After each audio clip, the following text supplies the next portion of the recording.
स्वागत है आप सभी का ओनली आईएएस के प्रारंभ बैच में। अब तो काफ़ी टाइम हो चुका है आपको मेरे लेक्चर सुनते हुए, तो आदत तो होगी होगी इस आवाज़ की। अब आज का टॉपिक जो हम स्टार्ट करने वाले हैं दैट इज़ पोल्यूशन।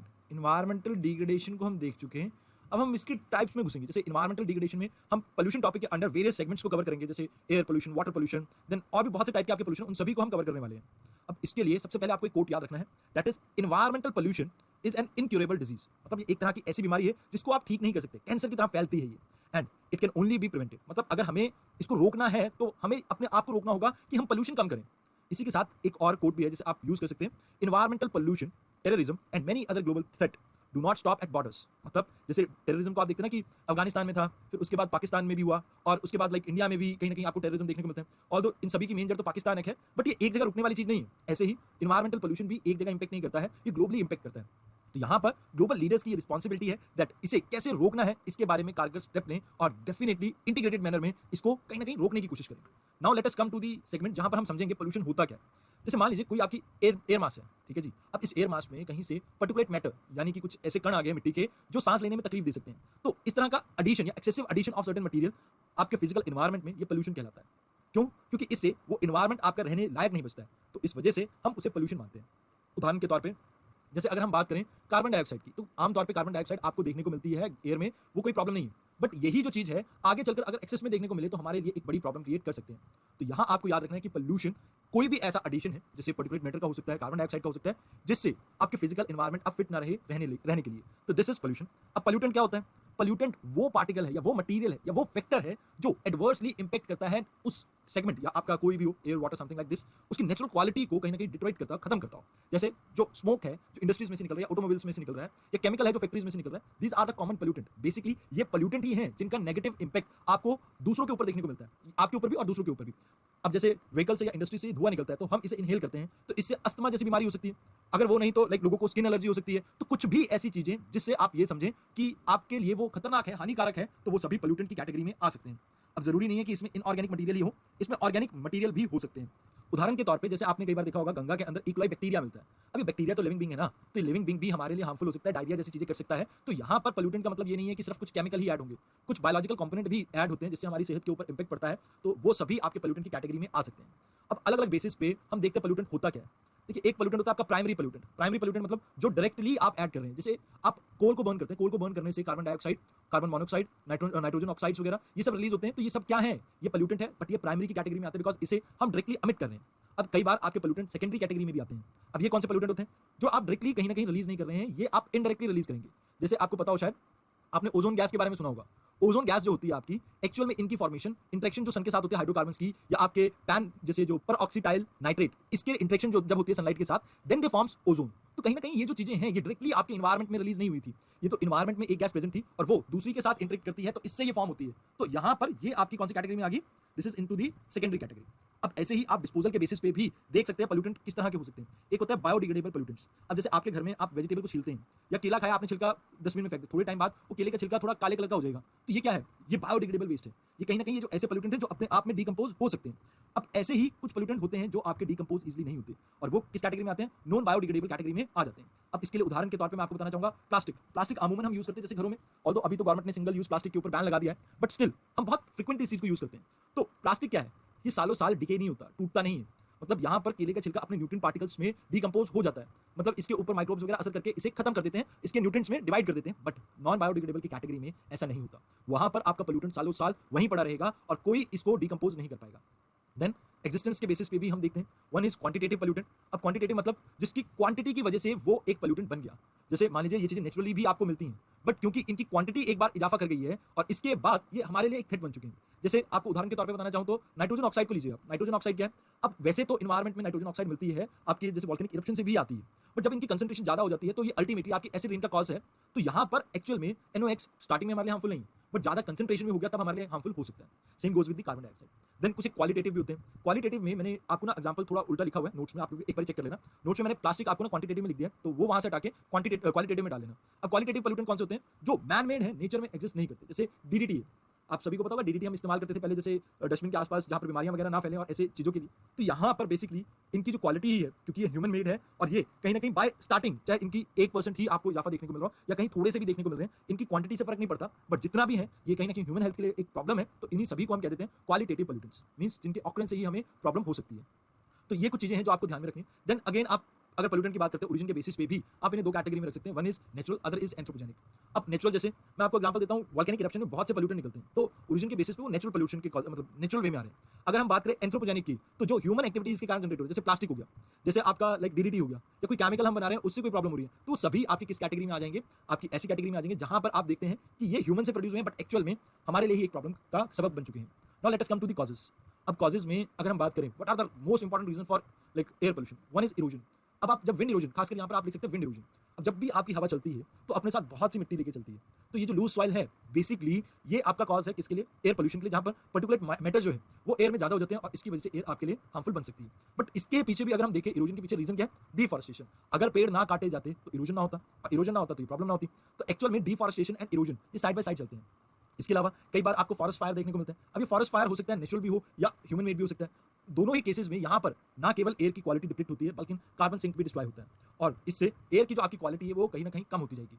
अब इसके लिए मैं आपको उदाहरण देना चाहूंगा, जैसे आपने कई बार देखा होगा कि लाइक आपने न्यूज़ में भी सुना होगा, ऑस्ट्रेलिया में बुश फायर हुए थे, तो वहां पर आसपास उस जंगल के जो भी लोग रह रहे थे, गवर्नमेंट ने उन्हें दूसरी जगह पर शिफ्ट किया बिकॉज उन्हें सांस लेने में तकलीफ हो रही थी। तो चाहे आपके जंगलों में आग नेचुरल लगे, एंथ्रोपोजेनिक लगे, बट वहां से प्रॉब्लम एक ही आएगी आपके पास कि एयर क्वालिटी डिट्रॉइट होती है, कहीं ना कहीं खराब होती है, और इससे प्रॉब्लम बहुत बड़ी होती है, जैसे पर्टिकुलेट मैटर, आपके कार्बन मोनोऑक्साइड, इस तरह की गैसेज रिलीज होती हैं, और इससे कहीं ना कहीं ह्यूमन हेल्थ के ऊपर बहुत नेगेटिव इंपैक्ट पड़ता है। और अस्थमा जैसे पेशेंट्स जिनको भी अस्थमा है, उन पेशेंट्स के लिए और भी ज्यादा खतरनाक हो जाती है।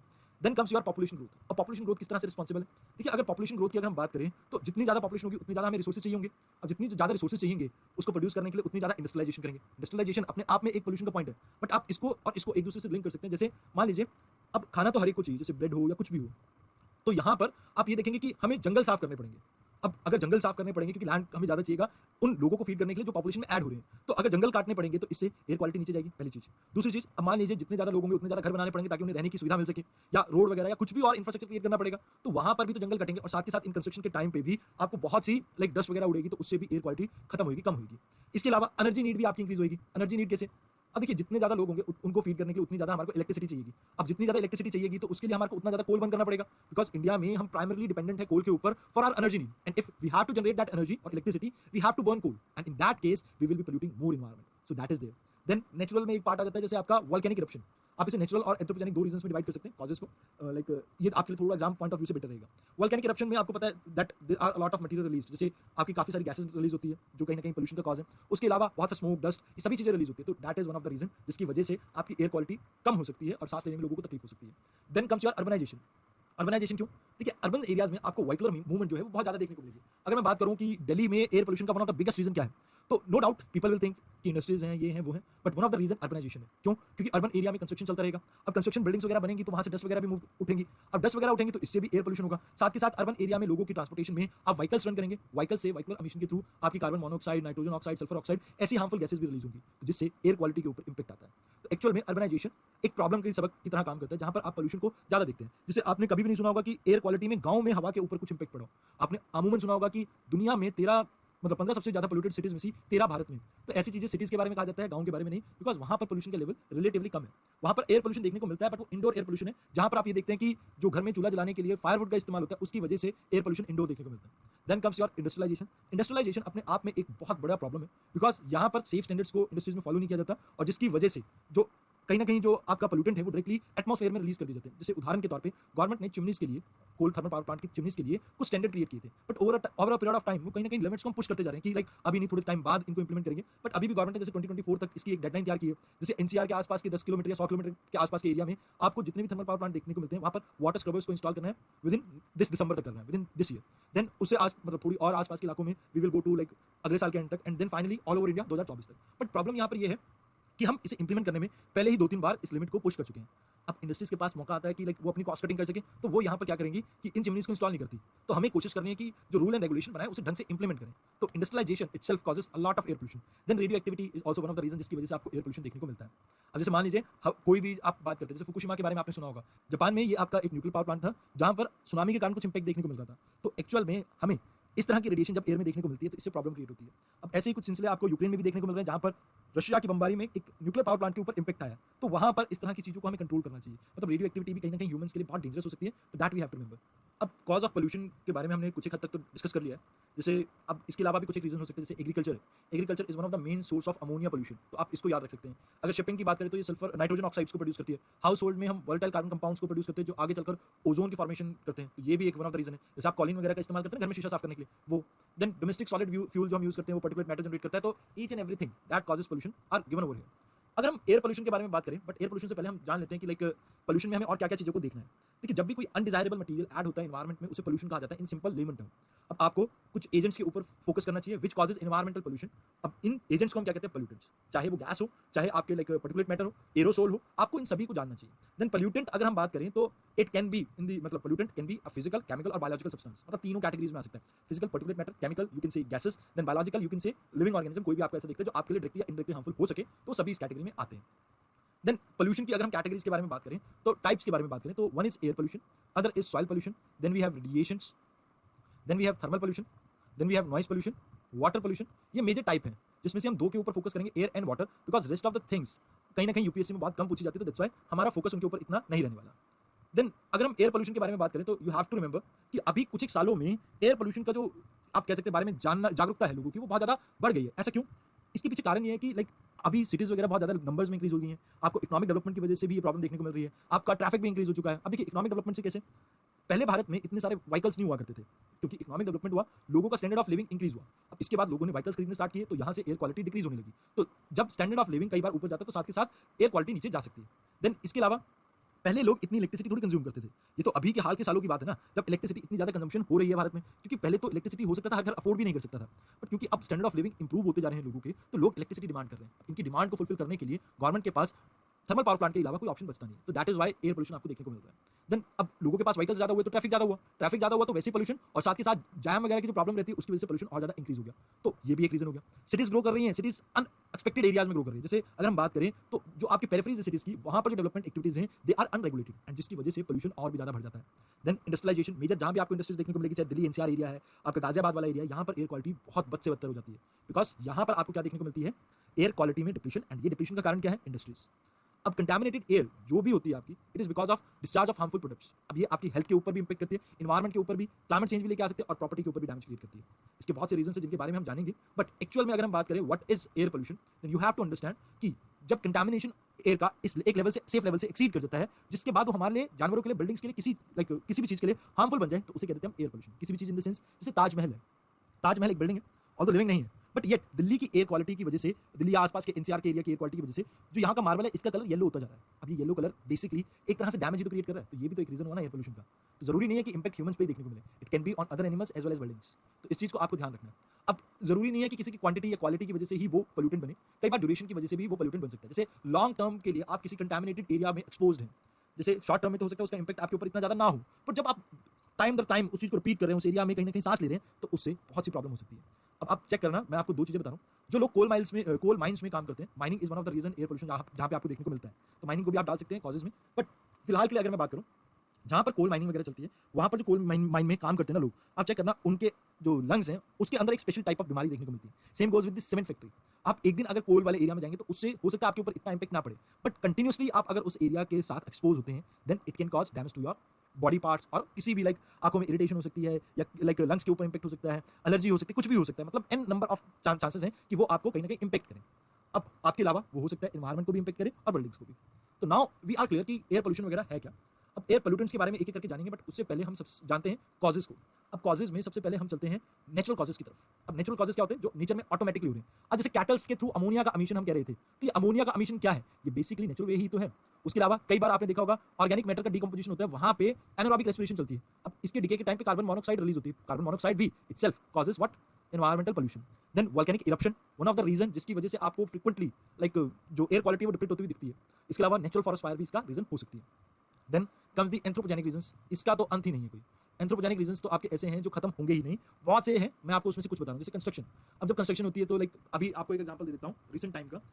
अभी नोएडा में 2 ट्विन टावर को गिराया गया है। अब जब इसकी डिमोलिशन हुई है कहीं न कहीं, तो बहुत सी डिब्रीज़ आपकी क्रिएट हुई है, एयर पोल्यूशन क्रिएट हुआ है, जो पार्टिकुलेट मैटर है वो जनरेट हुआ है। तो ये जो चीज़ है कंस्ट्रक्शन एक्टिविटीज़, यहाँ पर बनते टाइम भी और डिस्ट्रॉय करते टाइम, दोनों टाइम एयर क्वालिटी के ऊपर इम्पैक्ट देखने को मिलता है। बिकॉज़ जैसे रेत है वो खुला रखा जाता है, सीमेंट है कई बार खुला पड़ा होता है, तो हवा चलती है तो वो हवा के साथ उड़ेगा, तो इससे पार्टिकुलेट मैटर जनरेट होंगे। अब ऐसा नहीं है कि आप 100% लाइक इस चीज़ को अवॉइड कर सकते हैं, बट येट कहीं न कहीं आप देखते हैं कि कुछ टीनों की चद्दरें लगा देते हैं लोग, या उसके अलावा कोई ग्रीन से कर्टेन टाइप सा होता है ना बोरी का, वो लगा देते हैं, तो उससे कुछ हद तक इम्पैक्ट पड़ता है। साथ के साथ जब जैसे रेते का ट्रक आता है एंड ऑल, उस समय गवर्नमेंट की रूलिंग के अकॉर्डिंग इनको पानी से लाइक छिड़काव करके फिर लेके जाना चाहिए, ताकि किसी भी तरह से ये एयर के अंदर एरोसोल पार्टिकल ऐड ना हो। इससे हम अवॉइड कर सकते हैं कहीं न कहीं एयर का कंटामिनेशन को। Then goes with the fire. Fire तो आपको पता है चाहे अर्बन एरिया में लगे, चाहे रूरल एरिया में लगे, चाहे जंगलों में लगे। बहुत सारे आपके ऐसी चीज़ें क्रिएट कर देती हैं जिससे लाइक आपकी एयर क्वालिटी डिप्लीट करती है। जैसे ऐश हो गया, पार्टिकुलेट मैटर्स जनरेट करती है वो, पार्टिकुलेट मैटर 1, 2.5, 10, और ये ऐसे हैं जो आपकी सांस की नली में अंदर घुसते हैं। तो that you have to remember. साथ के साथ फ्यूल अडल्ट्रेशन देखने को मिलती है। फ्यूल अडल्ट्रेशन में क्या होता है कि कई बार जो एमिशन लेवल है जो व्हीकल का वो इंक्रीज हो जाता है। जैसे मान लीजिए पेट्रोल की आपकी गाड़ी है, उसमें पेट्रोल पंप वालों ने क्या कर दिया, साथ में केरोसिन मिक्स कर दिया। या हम देखते हैं ना कि हम स्टबल बर्निंग के टाइम पे कहते हैं कि भाई स्टबल को हम एज अ फ्यूल यूज़ कर ले कोल की जगह पर। लाइक आपने को फायरिंग के बारे में सुना होगा। जब हम बात करेंगे इसके बारे में भी बात करेंगे, बट यस, जब भी हम फ्यूल वगैरह बर्न करते हैं तो इससे पोल्यूशन आता है। बट जब हम कंटामिनेटेड या अडल्ट्रेटेड फ्यूल को बर्न करते हैं तो इससे ज़्यादा पोल्यूशन क्रिएट होता है। इसके अलावा vehicular emission, one of the reason. Vehicular emission का तो मैं बहुत अच्छे से समझा चुका हूँ। एंड दिल्ली की एयर क्वालिटी को डिप्लीट करने का one of the biggest reason is stubble burning. Stubble burning basically क्या है कि जो हम झाड़ी वगैरह को आग लगा रहे हैं वो चीज़ें, जैसे राइस को उगाते हैं, राइस को उगाने के बाद हमारे पास टाइम बहुत कम बचता है, जिसके बाद हमें वीट उगानी होती है अल्टीमेटली। अब अगर वीट को उगाना है हमें, तो हमें इनको आग लगाना पड़ेगा जो राइस की क्रॉप का लेफ्ट ओवर रह गया है। तो जब हम इन्हें आग लगाते हैं तो इससे बहुत सी प्रॉब्लम क्रिएट होती है। लाइक एयर क्वालिटी में पार्टिकुलेट मैटर ऐड होते हैं, आपके sulphur oxide, nitrogen oxides, carbon monoxide, इस तरह की गैसेस रिलीज होती है जिससे एयर क्वालिटी डिप्लीट होती रहती है, और खासकर विंटर के टाइम में ये आपको ज़्यादा देखने को मिलती है। अब एनजीटी ने कहीं न कहीं कहा था कि भैया आप टायर्स जो हैं उनकी बर्निंग के ऊपर बैन लगा दीजिए। ऐसा क्यों कहा 2014 में एनजीटी ने? बिकॉज़ उससे पहले जब हम प्रायोलिसिस को कंडक्ट करते थे, प्रायोलिसिस मीन्स हाई टेम्परेचर पे हम चीज़ों को बर्न कर रहे हैं, जहाँ पर वो चीज़ों को हम डायरेक्टली गैसेस वगैरह में, मतलब लेस टॉक्सिक गैसेस में कन्वर्ट करते थे। बट अभी की डेट में अगर वो टेक्नोलॉजी प्रॉपर्ली आप यूटिलाइज नहीं करते हैं तो इससे कहीं न कहीं आपकी एयर क्वालिटी बहुत ज़्यादा डिप्लीट हो जाती है। तो प्रायोलिसिस की इम्प्रॉपर प्रैक्टिसेस की वजह से एनजीटी ने बर्निंग ऑफ टायर्स के ऊपर बैन लगा दिया था। तो ये चीज़ें आपको ध्यान में रखनी है।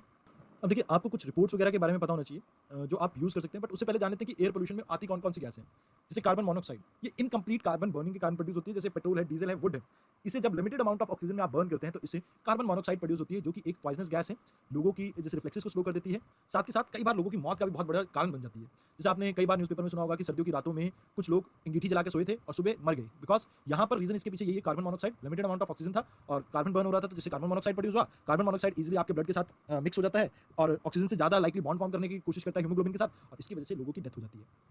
अब सेकंड है कार्बन डाइऑक्साइड। वैसे तो ये प्रिंसिपली अगर हम बात करें तो ग्रीन हाउस गैस है, और ये बर्न होती है, लाइक कोई भी आपका कार्बन प्रोडक्ट बर्न होता है जिसमें ऑक्सीजन की सप्लाई ठीक-ठाक रहे, चाहे वो कोल हो, ऑयल हो, नेचुरल गैस हो, वहाँ से प्रोड्यूस होता है। Then comes the chlorofluorocarbons. ये मेनली आपके एयर कंडीशनर्स, रेफ्रिजरेटर्स, इस तरह की चीज़ों से रिलीज होती है, और इनसे स्ट्रेटोस्फेरिक ओजोन के ऊपर इम्पैक्ट होता है। और अगर स्ट्रेटोस्फेरिक ओजोन आपकी डिप्लीट होती है तो इसके कारण आप ये देखते हैं कि लोगों को स्किन कैंसर जैसी बीमारियां तक हो सकती हैं। Then comes lead. Lead basically आपके पेट्रोल, डीजल और बैटरीज, पेंट, हेयर डाई वगैरह इन सभी चीज़ों में होती है। और तो पेट्रोल डीजल में से लेड को, पेट्रोल में से तो खासकर हम एलिमिनेट कर चुके हैं। रिसेंटली 1-2 साल पहले आर्टिकल मतलब एक आया था जिसमें ये बात कही भी गई थी, कंफर्म की गई थी कि लाइक लेडेड पेट्रोल को दुनिया से खत्म कर दिया गया। Now lead is no more use in petrols. तो ये पर्टिकुलरली चिल्ड्रंस को इंपैक्ट करता है, उनके नर्वस सिस्टम को डैमेज करता है, डाइजेस्टिव प्रॉब्लम्स देता है और कैंसर तक कर सकता है। Then comes your next pollutant. ये आपको ओजोन आपको ग्राउंड लेवल पे जब देखने को मिलते हैं तो हाईली टॉक्सिक गैस है, इचिंग कर सकती है, साथ ही साथ ये निमोनिया और अस्थमा जैसी प्रॉब्लम भी क्रिएट कर सकती है। Then comes your nitrogen oxide.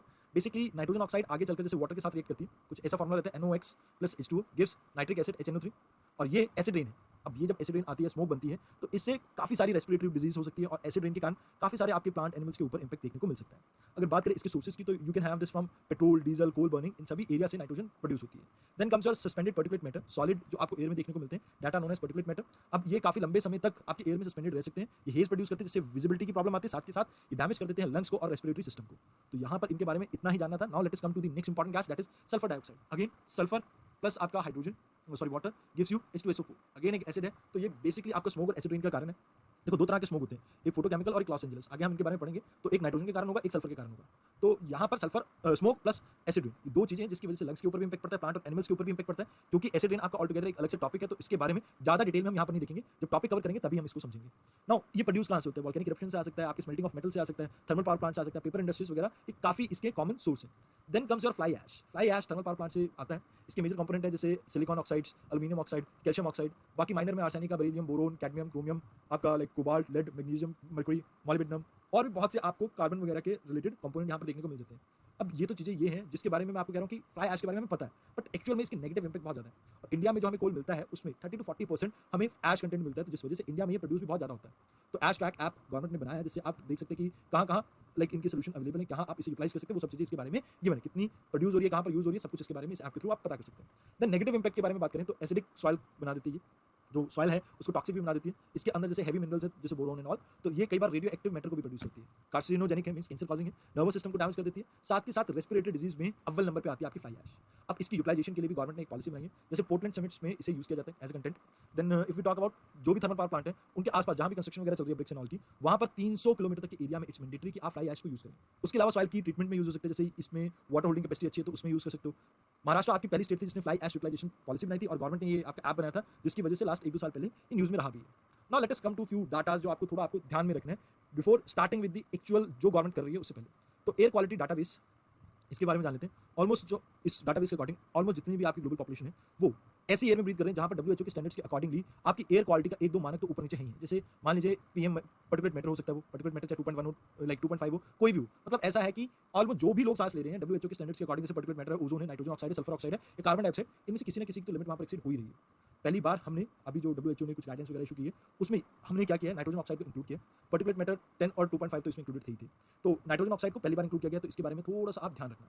Now let us come to the, ये रिपोर्ट कौन पब्लिश करता है? ये रिपोर्ट पब्लिश करता है आपका डब्ल्यूएचओ। इसके बारे में यूपीएससी ने अभी 2 बार क्वेश्चन पूछा है। 2021 के मेंस में इसके बारे में क्वेश्चन आया हुआ है और आप चेक कर लेना 2022 के प्रीलिम्स में भी इसके ऊपर क्वेश्चन आया हुआ है।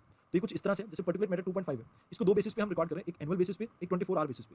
तो यहाँ पर जो लेवल रखा गया है वो 10 के आसपास रखा गया है, यहाँ पर जो लेवल रखा है 25। पहले ये 2005 की रिकॉर्डिंग थी, मतलब लेवल्स थे, अब ये घटाकर हमने कर दिया 5 और 15, मतलब कहीं ना कहीं नियरली हाफ कर दिया। आप रफली भी अंदाजा याद रखोगे तो आपको पेपर में एग्जाम में सॉल्व करने में मदद कर सकता है। देन पर्टिकुलेट मैटर 10, इसका एक्सपोजर एनुअल और 2.24 आवर्स के बेसिस पे अगर हम बात करें तो ये 20 और 50 हुआ करता था पहले, अब 5-5 पॉइंट घटा दिए, 15 और 45 हो गए। अगर बात की जाए ओजोन की तो पीक सीजन पे पहले हम इसे रिकॉर्ड नहीं करते थे, जब इसको मतलब हम मानते हैं कि सबसे ज़्यादा देखने को मिलती है, और 8 आवर बेसिस पे हम रिकॉर्ड किया करते थे। तो पहले ये 100 था, अब ये 100 है। पहले इसे रिकॉर्ड नहीं किया करते थे, अब ये 60 की रेंज में रखा गया। देन अगर हम बात करें नाइट्रोजन ऑक्साइड की तो यहाँ पर आपको एनुअल और 24 आवर्स ये 2 लेवल दिखते थे। पहले एनुअल बेसिस पे हम 40 माना करते थे इसकी लेवल, अब इसे घटाकर 10 कर दिया गया। ये वो स्टैंडर्ड्स हैं जो एयर अगर आपके पास अगर स्टैंडर्ड्स की हैं तो काफ़ी अच्छी एयर है आपके पास। 24 बेसिस पे पहले हम इसे मेजर नहीं करते थे, अब 25 के आसपास इसकी रीडिंग रखी गई है। देन सल्फर ऑक्साइड अगेन अगर मैं बोलूँ तो 24 आवर बेसिस पे अभी हम इसे कैलकुलेट करते हैं, आवरली मतलब एनुअल बेसिस पे कुछ नहीं है इसका, तो इसे 20 पहले कहा गया था, बट इसको अभी इंक्रीज करके 40 कर दिया गया। तो ये एक मतलब कहीं ना कहीं आपको डाइवर्जन देखने को मिल रहा है, इसे कहीं ना कहीं इंक्रीज किया गया। Although one of the biggest reason है आपकी एसिड रेन का, बट स्टिल चलो कोई बात नहीं। देन कम्स कार्बन मोनोऑक्साइड, ये पहली बार इसके बारे में कुछ कहा गया 2005 के बारे में, 5 में इसके बारे में कुछ नहीं था, बट अभी इसकी रीडिंग 4 के आसपास रखी गई है। तो ये मैक्सिमम आपका वो है जो पीक पे आप रख सकते हैं। मतलब अगर इससे ज़्यादा आपको एयर में कुछ भी प्रॉब्लम देखने को मिलती है, मतलब रीडिंग से इनसे ज़्यादा आपको मेटल्स वगैरह देखने को मिल रहे हैं, देन आपकी जो एयर है वो पोल्यूटेड एयर है। Then you have to take respective steps वगैरह, वो आपको लेने पड़ेंगे, अदरवाइज आपके जो लोग हैं उनकी हेल्थ के ऊपर इंपैक्ट पड़ेगा। Then world air quality report आई थी 2021 में, इसके बारे में बात कर लेते हैं। ये IQ एयर ने पब्लिश की थी, जो ऊपर वाली रिपोर्ट थी वो डब्ल्यूएचओ ने पब्लिश की थी। इसमें कहा गया दुनिया की 15 मोस्ट पोल्यूटेड सिटीज में से 11 कहाँ पर, इंडिया में। एंड आपको पता ही है वन ऑफ द रीजन क्या है, ग्रोइंग पॉपुलेशन एंड अर्बनाइजेशन। अब ऐसे ही एक रिपोर्ट आई थी लेंसेंट रिपोर्ट। अब लेंसेंट की रिपोर्ट जो थी ये 2022 की थी। इस रिपोर्ट के अकॉर्डिंगली 93% इंडियन पॉपुलेशन आपकी WHO की गाइडेंस के अनुसार, जो मैंने आपको अभी बताई, इसके अनुसार जो एयर क्वालिटी है उसको कहीं ना कहीं आप उनको कहीं ना कहीं एयर क्वालिटी नहीं मिल पा रही है। कहीं ना कहीं जो एयर क्वालिटी है इंडिया में 93% पॉपुलेशन की बहुत पुअर क्वालिटी की है। Now let us come to the impact point. अब देखिए इंपैक्ट बहुत सिंपल है, इसको हम थोड़ा ब्रॉड डिवीजन में देखेंगे। अगर इंपैक्ट की बात करें, एयर क्वालिटी अगर डिपेंड होती है तो इससे क्या होगा, पहले तो सोशल इंपैक्ट पे आ जाओ। सोशल इंपैक्ट में सबसे पहले पुअर सेक्शन के ऊपर बात करते हैं। देखिए पुअर सेक्शन जो है रफली अगर हम बात करें, जैसे इनको ऐसा रहता है कि हमें जॉब करनी ही पड़ेगी, we can not live without job. अब जॉब इन्हें करनी पड़ेगी, वहाँ पर स्टैंडर्ड्स वगैरह फॉलो नहीं होती। जैसे सीमेंट इंडस्ट्रीज है, वहाँ पर मास्क मिलने चाहिए इस तरह के, जहाँ पर जो सीमेंट है वो लोगों के लंग्स तक ना पहुंचे, बट ऐसा होता नहीं। गेयर बॉक्सेस वगैरह जो होते हैं, जो प्रोटेक्शन मास्क वगैरह होता है, किट्स होती हैं, वो नहीं मिल पाती है। तो एक्चुअल में इनके ऊपर जो इंपैक्ट है वो ज़्यादा है एज कम्पेयर टू किसी और सेक्शन के। देन कम्स योर और भी डायमेंशन इसके, जैसे अगर हम पुअर सेक्शन की बात करें, आप और मैं शायद अफोर्ड कर सकते हैं जैसे जो एयर प्योरीफायर है नॉल, बट ये लोग वो अफोर्ड नहीं कर सकते। तो कहीं ना कहीं इनके ऊपर ये जो एयर पोल्यूशन है ये ज़्यादा डीपली इंपैक्ट करेगा। देन कम्स योर एल्डरलीज के साथ वैसे ही समय के साथ परेशानियां बढ़ जाती हैं, बट क्योंकि एयर क्वालिटी डिप्लीट होगी तो इससे उनकी एवरेज एज एक्सपेक्टेंसी जो है वो और ज़्यादा डिप्लीट होगी, कम होगी, इससे प्रॉब्लम उनको और बढ़ सकती है। Then comes your childrens. अब बच्चों के लिए ये चीज़ बहुत खतरनाक है। अब 2 रीजन की वजह से, one is gravity, other is breathing rate. आप दोनों चीज़ों को समझिए। देखिए पर्टिकुलेट मैटर जो है, अब ग्रेविटी के कारण वो ज़्यादातर जमीन से सटे हुए रहेंगे, एयर में सस्पेंडेड, बट अराउंड 1.5-2 फुट के आसपास या 3 फुट तक मैक्सिमम हाइट। अब अगर यहाँ पर कंसंट्रेशन पर्टिकुलेट मैटर की ज़्यादा देखने को मिलेगी तो अमूमन जो बच्चों की हाइट है वो इसी राउंड है। अब बच्चों की अगर हाइट इसी राउंड है तो वो ज़्यादा पर्टिकुलेट मैटर को कंज्यूम करेंगे। अब ऐसा है तो उनके लंग्स के ऊपर इंपैक्ट ज़्यादा देखने को मिलेगा। पहला ग्रेविटी हो गया। दूसरा बर्थ रेट, इसको समझने के लिए आप ये समझिए, breathing rate, sorry birth rate नहीं, ब्रीदिंग रेट, इसको समझने के लिए आप इस तरह से समझिए कि जो ब्रीदिंग है, जो टोडलर्स होते हैं, इनकी जो ब्रीदिंग रेट है that is higher as compare to normal human being. अब क्योंकि इनका ब्रीदिंग रेट हायर है तो इससे क्या होता है कि जितना ज़्यादा ये सांस लेंगे उतने पर्टिकुलेट मैटर को अंदर कंज्यूम करेंगे, और जितना ज़्यादा पर्टिकुलेट मैटर इनकी बॉडी में जाएगा उतने ही ज़्यादा चांसेस हैं कि आगे चलकर इन्हें अस्थमा, हार्ट अटैक और प्रीमेच्योर डेथ जैसी चीज़ों को सामना करना पड़े। तो next we will come to the health section जो यहाँ से स्टार्ट हुआ है। अगर हम बात करें अस्थमा पेशेंट के लिए एयर क्वालिटी, लाइक एक इस तरह की बात होगी कि आप गैस चैम्बर में किसी को कह रहे हो ब्रीथ करें, लाइक मैं दिल्ली दे रहा हूँ अभी, मेरे को ऐसा लगता है कि जैसे किसी ने मुझे गैस चैम्बर में बिठा दिया, बिकॉज एयर क्वालिटी इतनी पुअर है, पैथेटिक है, बट यस अगर मेरे को काम करना है तो I have to live over here, कहीं ना कहीं मुझे यहाँ पर रहना पड़ेगा। तो अस्थमा जैसी परेशानी जिन पेशेंट्स में उनके लिए और ज़्यादा खतरनाक हो जाएगी एयर, साथ के साथ हार्ट अटैक के रिस्क जो है और ज़्यादा इंक्रीज हो जाएंगे पेशेंट्स में, बिकॉज हार्ट अटैक का रीजन क्या होता है, जनरली जो वॉल्स है उनका ब्लॉक होना। कुछ रिपोर्ट्स के अकॉर्डिंगली अगर आप एक दिन दिल्ली में रहते हैं, it's equivalent to smoking 1 packet of cigarette, means आप एक डब्बी सिगरेट पी रहे हैं दिल्ली में अगर एक दिन बिता रहे हैं। तो आप ये सोचिए अगर सिगरेट पीने से हार्ट अटैक आता है तो दिल्ली की हवा से भी आ सकता है। अब अगर हार्ट अटैक, अस्थमा जैसी बीमारियां या लंग से रिलेटेड कैंसर्स वगैरह इंक्रीज होंगे तो इससे प्रीमेच्योर डेथ्स का जो रेट है वो इंक्रीज होगा, और कहीं ना कहीं इससे फैमिली के ऊपर इंपैक्ट पड़ेगा। कैसे? अगर मान लीजिए जो पर्सन अर्निंग कर रहा है उसकी प्रीमेच्योर डेथ हो जाती है, अब इसकी वजह से क्या होगा कि जो फैमिली है वो पॉवर्टी में चली जाएगी, मीन्स इकोनॉमिक इंपैक्ट आएंगे। अब जैसे पुअर सेक्शन है, अगर वो बीमार रहेंगे, फ्रिक्वेंटली बीमार पड़े या उनके बच्चे बीमार पड़े, तो इससे उनको like out of pocket expenses करने पड़ेंगे, खर्चे करने पड़ेंगे, और इसकी वजह से पॉवर्टी कहीं ना कहीं इंक्रीज हो सकती है। साथ के साथ इससे बिल्डिंग्स के अंदर इरोजन वगैरह देखने को मिलेगी। अगर बिल्डिंग्स में इरोजन देखने को मिलेगी, पॉवर्टी की समस्या आप लिख लेना, मैंने नोट्स में शायद नहीं लिखी है, ये आपके लिए वर्क है। देन अगर हम बात करें दूसरे पॉइंट की इकोनॉमी में, तो टूरिज्म घट जाएगा। वैसे तो आपको पता होगा दिल्ली में मॉन्यूमेंट्स वगैरह बहुत ज़्यादा है, लाइक अगर कोई विजिट करना चाहे तो दिल्ली से बढ़िया कोई प्लेस नहीं है। ऑलमोस्ट 6 राजाओं के टाइम पे सिटी बनी है आपकी, अलग अलग आपको लाइक कंस्ट्रक्शन के वो देखने को मिलते हैं नमूने। बट यहाँ पर एक बात है कि दिल्ली की एयर क्वालिटी इतनी पुअर है, पैथेटिक है, people will not like to visit it. अगर यहीं पर ही एयर क्वालिटी, सेफ्टी, सिक्योरिटी सब कुछ आप इंप्रूव कर दें तो maybe one of the top destination बन सकती है।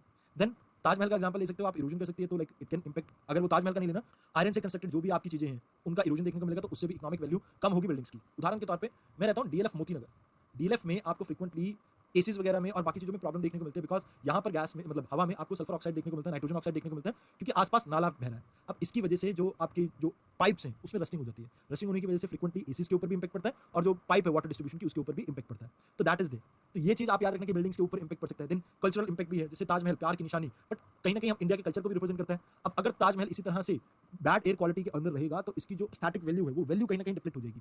Then comes environmental concern, plants में डिजीज देखने को मिल सकती है, एनिमल्स की भी प्रीमेच्योर डेथ देखने को मिल सकती है, प्लांट्स की भी प्रीमेच्योर डेथ देखने को मिल सकती है। तो ये प्रॉब्लम्स ऐसी हैं जो इजीली सॉल्व नहीं हो सकती। तो आपको करना क्या होगा, पोल्यूशन को कम करना होगा। We can not cure them, हम इन्हें होने के बाद नहीं रोक सकते हैं, बट एक्चुअल में पोल्यूशन रोक दे तो हम कहीं ना कहीं बेटर पोजीशन में होंगे इंडिया को संभालने के, बिकॉज इंडिया की जो इनकम है वो इतनी ज़्यादा नहीं है डेवलप्ड कंट्रीज के मुकाबले में कि हम हेल्थ सेक्टर पर इतना ज़्यादा इन्वेस्टमेंट कर सकें। तो preventive measures will be far better than एक बार बीमारी होने के बाद जो देखने को मिलते हैं, तो उसमें हमें फोकस करना चाहिए। Late us come about sulphur dioxide pollution के बारे में बात कर लेते हैं। लाइक सल्फर डाइऑक्साइड मैंने आपको बताया कि एसिड रेन का one of the primary source है, वॉल्केनिक एक्टिविटीज के थ्रू, कोल की बर्निंग, स्मेल्टिंग ऑफ आयरन और लाइक पेपर इंडस्ट्रीज। तो ये जब भी आप चीज़ें देखते हैं, मतलब ओर्स वगैरह को जब आप स्मेल्ट कर रहे हैं, पेपर इंडस्ट्रीज में वर्क कर रहे हैं, रोस्टिंग कर रहे हैं किसी उसकी लाइक सल्फाइड ओर की, तो यहाँ से सब क्या प्रोड्यूस हो रहा है, आपका sulphur oxide.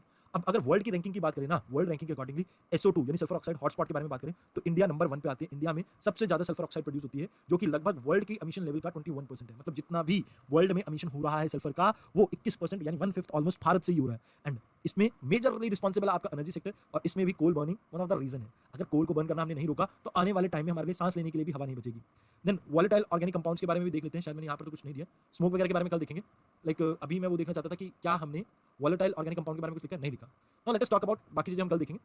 Volatile organic compound, अब लार्जली ये group of carbon based chemical है जो इजीली इवेपोरेट हो सकते हैं। जैसे फॉर्मेल्डिहाइड के बारे में सुना होगा आपने, जिसे डेड बॉडीज वगैरह को प्रिजर्व करने के लिए यूज़ करते हैं। उसके अलावा आप जो स्प्रे वगैरह यूज़ करते हैं, हेयर स्प्रे वगैरह, परफ्यूम वगैरह, फर्नीचर में जो पॉलिश होती है वो होगी, जैसे ग्लूज वगैरह जो होती हैं, जिसे भी सूंघ कर आपको ना नशा सा चढ़ता हो, उसमें वॉलेटाइल ऑर्गेनिक कंपाउंड यूज़ होते हैं। जैसे एयर फ्रेशनर भी हो सकते हैं, मॉथ रिपेलेंट भी हो सकते हैं।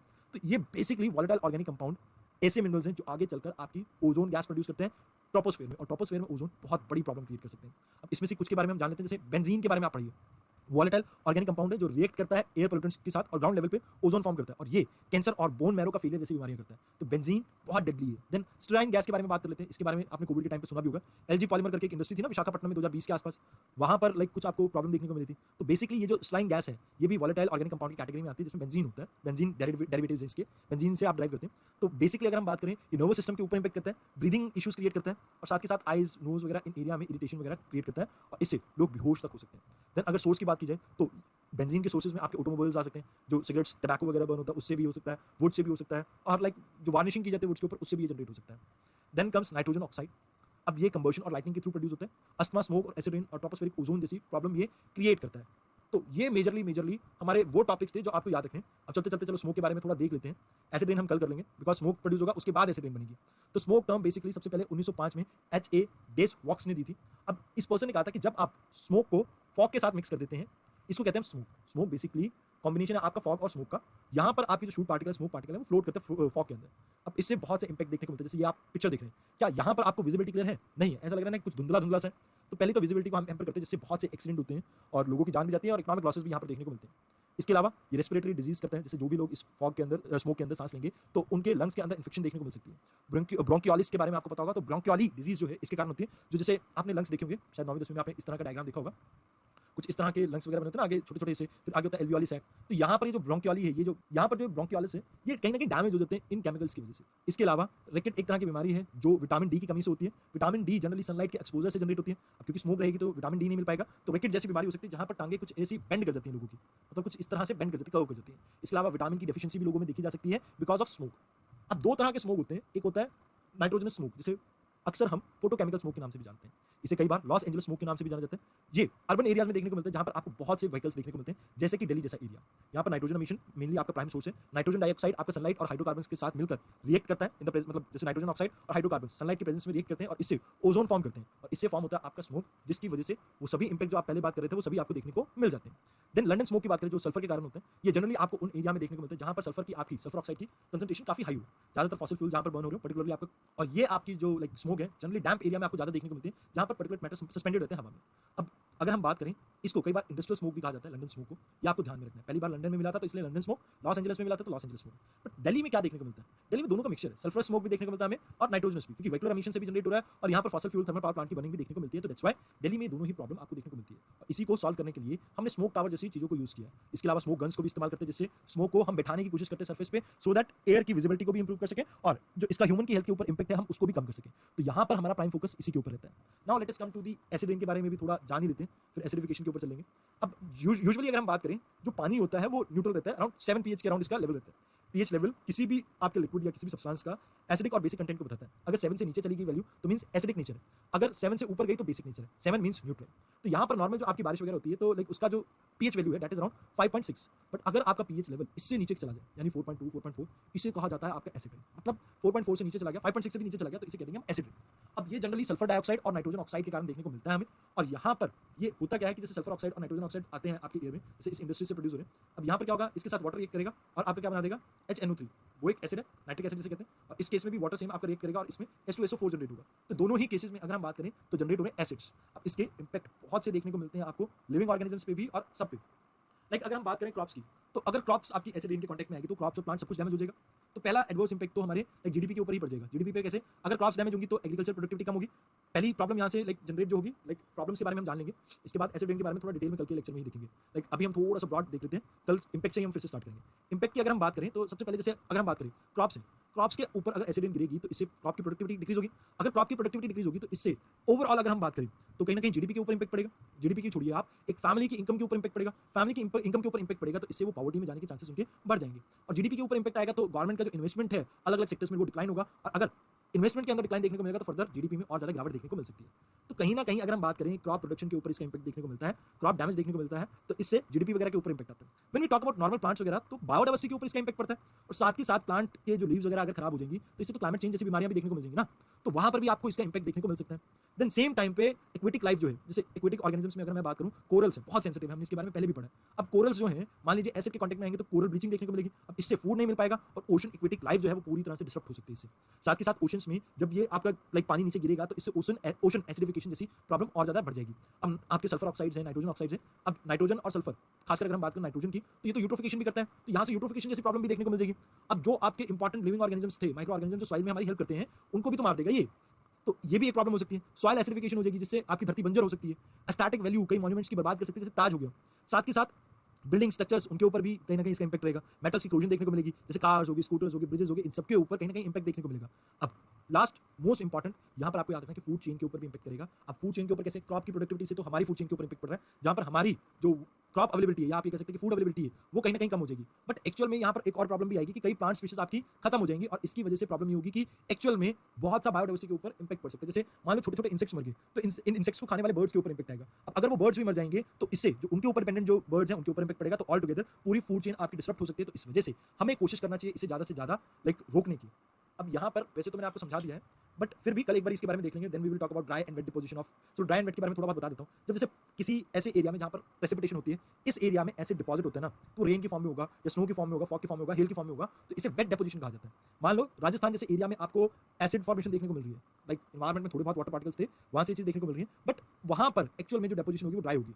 अल्टीमेटली ये भी वेट में ही कन्वर्ट होगी। जब भी आपको बारिश या पानी के कॉन्टेक्ट में आएगी तो it will form a liquid, but as a powder form में यहाँ पर ये डिपॉजिट हो सकती है। इस चीज़ के बारे में भी याद रखना। मतलब जो एसिड की डिपोजिशन है it can be in the form of wet और ड्राई एज वेल। अगर ये टॉपिक आपको समझ में नहीं आया तो आप कमेंट बॉक्स में लिख देना या डाउट सेशन में एक बार मेरे से पूछ लेना। बट मोर और लेस ये टॉपिक ऐसे इनका आपका कवर्ड है। Tomorrow we will discuss about tropical जो ट्रॉपोस्फीयर में आपको ओजोन देखने को मिलती है, अमोनिया के बारे में बात करेंगे, कोल बर्निंग के बारे में बात करेंगे, हम indoor pollution, Delhi air pollution के बारे में बात करेंगे, स्टबल बर्निंग के बारे में जानेंगे क्या क्या इनिशिएटिव लिए।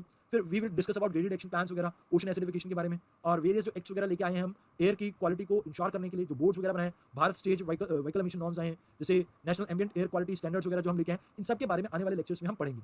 एंड माइंड इट, ये टॉपिक काफी इंपॉर्टेंट है बिकॉज इन टॉपिक से आपके क्वेश्चंस आते हैं अमूमन यूपीएससी में। आप चेक कर लेना कल कल टॉपिक्स के ऊपर इनमें से क्वेश्चन आया हुआ है, तो मेक श्योर आने वाली 2-3 वीडियोस को आप अच्छे से देखो, खासकर पोल्यूशन में, वाटर पोल्यूशन और एयर पोल्यूशन। हो सकता है आने वाले एग्जाम में इनसे रिलेटेड कुछ चीजें आपसे पूछी जाए, बट खासकर इससे रिलेटेड अगर कोई भी करंट डेवलपमेंट है, कोई भी चीज करंट अफेयर में रहती है तो उसको ध्यान दें, क्योंकि करंट अफेयर बेस्ड बहुत से क्वेश्चन यहाँ पर आपसे पूछे जाते हैं और ये सेगमेंट करंट अफेयर ओरिएंटेड रहता है। वैसे तो पूरा एनवायरमेंट रहता है, बट ये सेक्शन में भी करंट अफेयर का अच्छा खासा रोल है। तो आज की इस वीडियो में इतना ही, धन्यवाद।